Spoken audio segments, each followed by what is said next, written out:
This is it. We've finally reached the end of a preview guide. I've taken a few steps to make these preview guides a little bit easier to record this season, most notably not recording video, just recording audio. Let me know in the comments what you thought of that. When we go back to video and next preview guides, let me know, and I'll consider it. Depends on whether or not I decide to get a new blue screen or not, or go with the old one, since it is still a pain in the ass to set up all the time. And what about the shows I've previewed as well? Again, I've skipped all the season 3s of shows. There's a lot of good sequel anime in this season. I'm looking at Konosuba, Euphonium, Slime, Laidback Camp. 3 fantastic anime. But because they are season 3s, you know if you're going to watch them already. As I said earlier, you know if you're going to watch them, so watch them. But what did you think of the 5 shows I looked at today?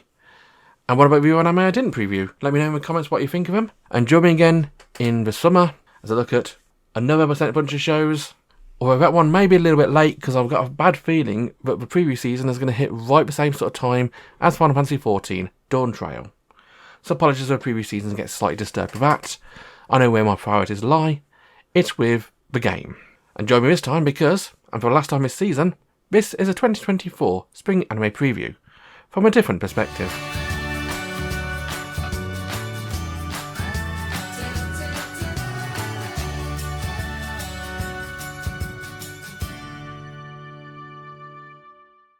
First up today, we have The Many Sides of Voice Actor Radio, an anime which takes yet another look at the life of voice actors or seiyuu in Japan, and this time looks at the world of their radio broadcasts.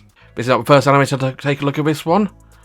An anime I enjoyed quite a few seasons back called Seiyu's Life had a very similar setting with a bunch of characters who take part in a new radio show for seiyuu, and hilarity ensues. Now, Many Sides of Voice Actor Radio has a very different premise to that one in that these two girls kind of half know each other beforehand. So our main character, Yasumi, is a secret seiyuu. She's a voice actress who is a high school girl, and only her closest friends know that she is a voice actress. She hides it from everybody else since she doesn't want the attention or the stalking or the annoyance. What she doesn't realise is her classmate, Yuhi Yugure, is also a seiyuu. Is also in the same class as her.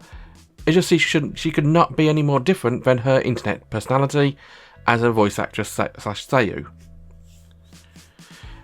And so the two of them, which really get on as well as putting fire and oil together, are coming together to make a radio show without knowing each other as their seiyuu behalves. And so hilarity and fire and brimstone ensues as these two really opposing forces come together to make history and make fantastic voice actor radio together. This is very much going to be a case of seeing how these girls get to know each other and become friends. Hopefully become friends. I can't imagine the entire series of being rivals. And how they gel together, how they adapt, and where they go from here. Clearly there's beautiful friendship blossoming between the two of them, and you don't need very strong Yuri goggles to see there's an interesting premise being built around here. I don't think it's a Yuri anime, but it's definitely got the potential there. The anime has not been super technical so far, with the entire background of the being a seiyuu or being a seiyuu doing seiyuu radio shows. Whether or not that goes into more detail in future episodes, who knows? I think this first episode is more introducing us to our main two characters of Yasumi and Yuhi. But is it worth sticking around this one for a ride? I think so. I mean, this is definitely my type of show.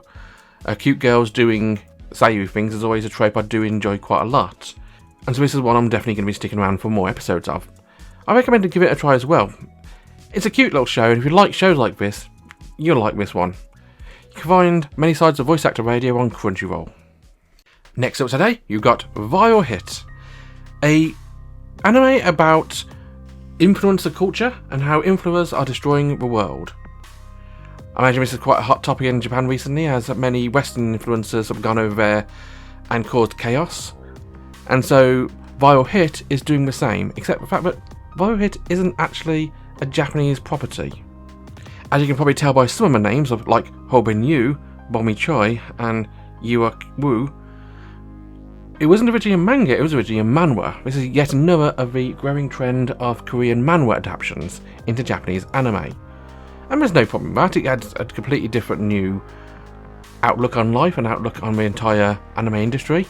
as we get different types of influences, inputting different cultures to the entire mix, and makes the world a much more fluid and culturally diverse place. What it doesn't seem to do, however, is get rid of a really bad anime, because viral hit is viral shit. It is most definitely the Noah virus of the anime season so far, as the anime produces a bunch of influencers doing really painful to watch things, involving mostly bullying of our main character Hobin, and pushing him onto the edge of where he eventually falls over and snaps, causing his own viral sensation. This is going to be anime based around our main character Hobin, along with Ji-wook and some other people, I'm not sure who else yet, potentially getting their own back on these viral bullying influencers who are destroying the world. They're going to be doing it for their own viral videos. So this is a way where you can go online to a new video sharing website, YouTube. I don't know what that's relating to. And the more views they get, the more money they get. I think it's something like 0.1 yen for every view. As if it was that easy to get money on YouTube, I'd have a few pence by now. Yeah, YouTube doesn't actually let me do that. But apparently YouTube is a much better process to be on. Why don't I upload these to YouTube? Maybe it'll be better there. Whilst the premise sounds interesting, the actual journey of getting there is anything but. As it goes from one violent video recording session to another violent video recording session, these characters have no real personality other than getting angry and hitting each other and filming it. It's every school teacher's worst nightmare of seeing cameras in class with people filming all over a show and people too scared to interact with a random person doing IRL streams, picking on people who are nearby. I mean, I hate confrontation. Clearly everybody in mass anime does as well, because nobody wants to stand up to a pricks who are doing it. I really don't recommend this one. I get that it's got an interesting kind of premise, but it just rubs me up a really wrong way. I just don't like it. It triggers something nasty in the back of my head, and that's enough for me to say skip it. You can find it on Crunchyroll. Next we have Kaiju No. 8.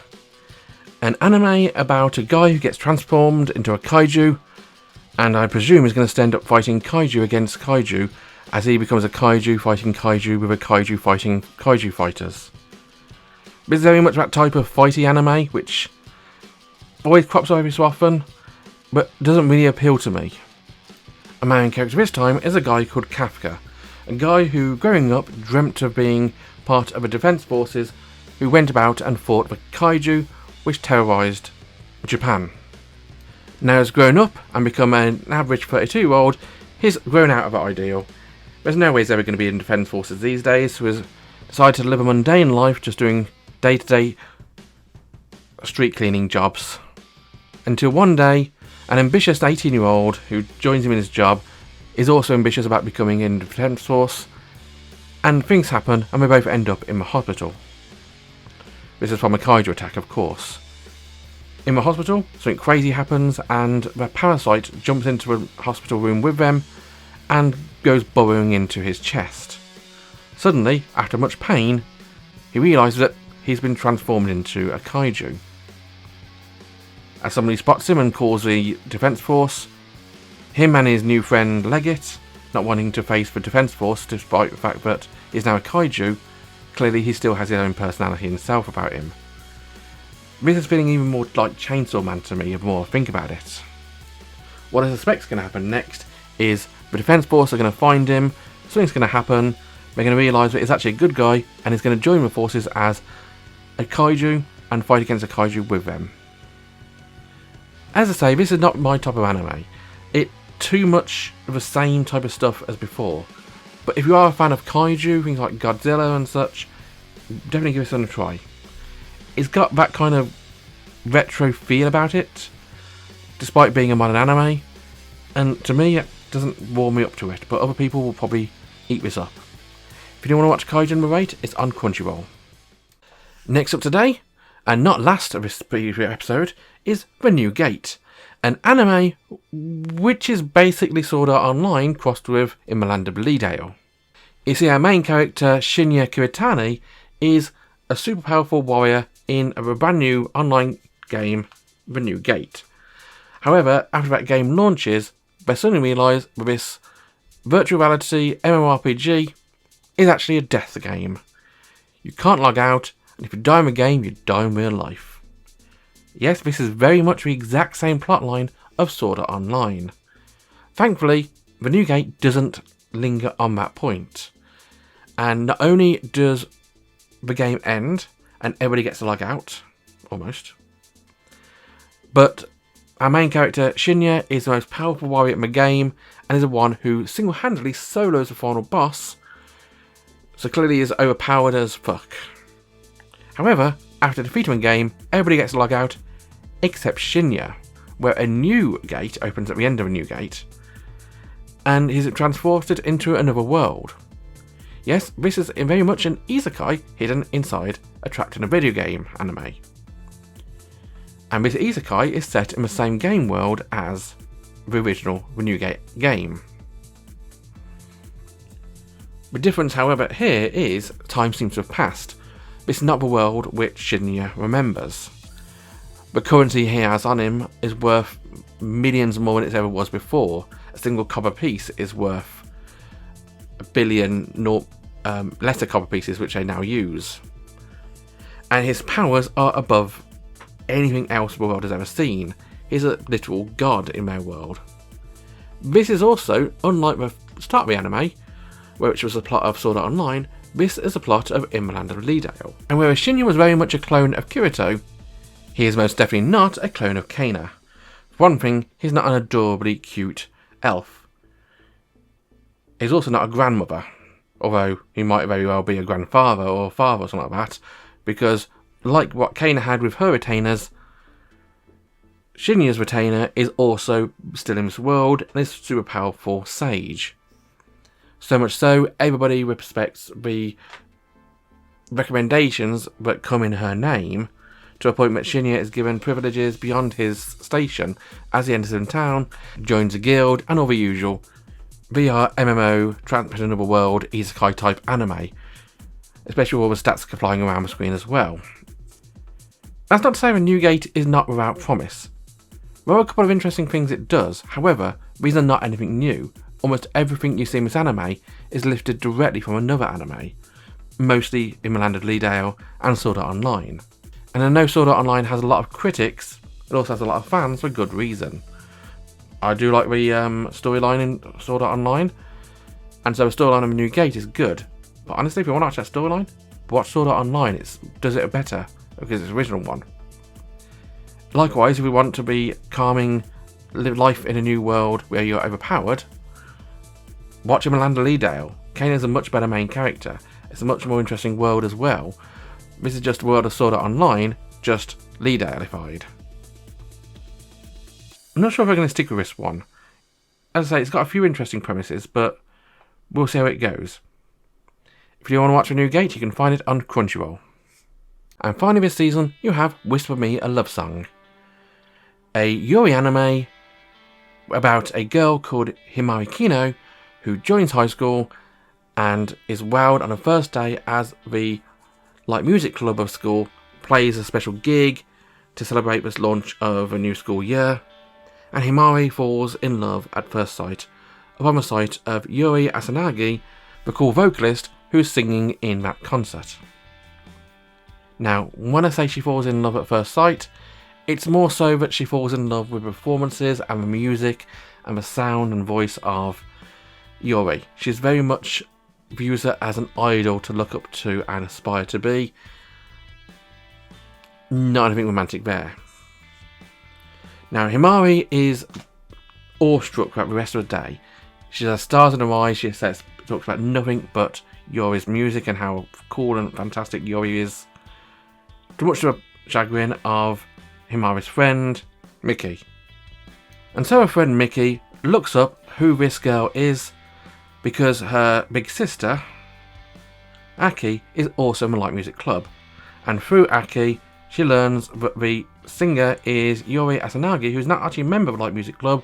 She's a standing vocalist, standing in for the performances, just for that single concert, just unlike singing in front of people most of the time.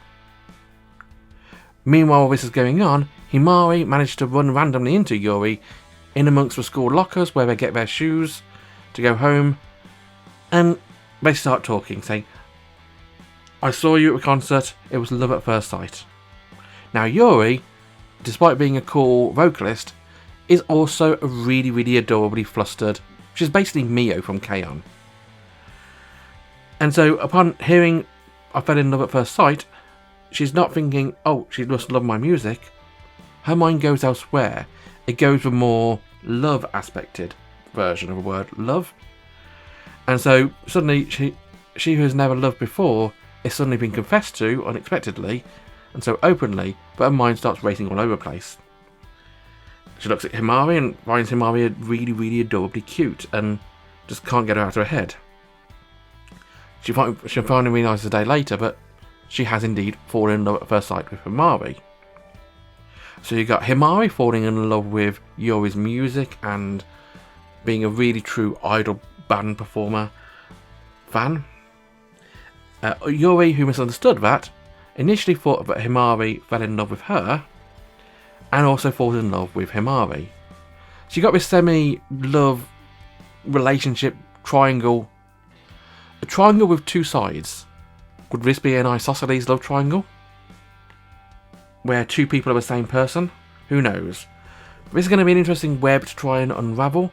As Himari gets to know Yuri, Yuri starts exploring her feelings, and I imagine the two of them towards the end of the season actually realise how they feel for each other and become an item. Or just become flatmates, because this is Japan, you know. They don't like people getting into relationships. Flatmates with wedding rings, maybe. I hear that's popular in the Gundam universe. Now, as you can probably imagine, being a Yuri show, this is one I'll be sticking to a lot. Your mileage might vary. If you don't like Yuri, probably steer clear of this one. People like cool romance anime, don't mind Yuri, definitely give it a shot. This one has won my heart straight away. In a fandom perspective. I'm not actually in love with these characters. They're anime characters, because they're way too young for me. But if you want to watch Whisper Me a Love Song, you can find it on High Dive. That was The Many Sides of Voice Actor Radio, Rival Hit, Kaiju No. 8, The New Gate, and Whisper Me a Love Song. The 5 final shows I'm looking at this season, and let you know what I think of them. But what did you think of them? And what did you think of his preview guide this season? Let me know in the comments. Remember to like, comment, subscribe, follow me on Twitch, and join me in the summer. Bye bye.